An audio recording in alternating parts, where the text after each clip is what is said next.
ఈ రోజు జగన్మోహన్ రెడ్డి గారు ప్రెస్ మీట్ ఎవరిని చూశారు? అది చూసిన తర్వాత చీటింగ్ బుక్స్ వరల్డ్ రికార్డ్ లో నంబర్ 1 స్థానం ఆయనకి ఇవ్వచ్చబ్బా.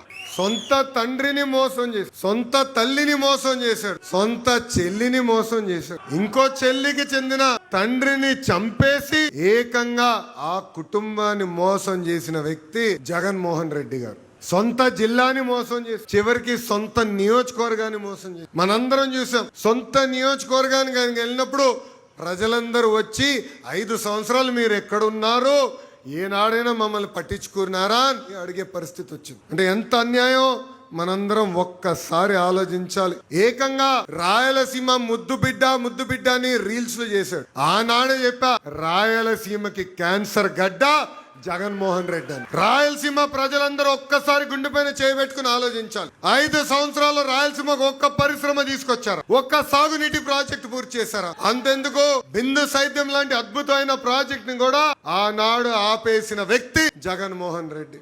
అన్నమయ్య ప్రాజెక్ట్ లో గేట్లు కొట్టుకుపోతే కనీసం ఆ కుటుంబానికి ఆనాడు అండగా నిలబడలేదు. ఇదే స్థానంలో, ఇదే భూమి పైన, ఇక్కడనే ఆనాడు యువగలం పాదయాత్ర నేను హామీ ఇచ్చా, మిషన్ రాయలసీమ ప్రకటించా. మన దేశానికే కాదు ప్రపంచానికి రాయలసీమను ఒక హార్టికల్చర్ హబ్ గా తీర్చిదిద్దుతానని ఆనాడు హామీ ఇచ్చా. పూర్వోదయ కింద 1,00,000 కోట్ల రూపాయలు ప్రభుత్వం ప్రైవేట్ రంగంలో పెట్టుబడి మన రాయలసీమకు తీసుకొస్తున్నాం.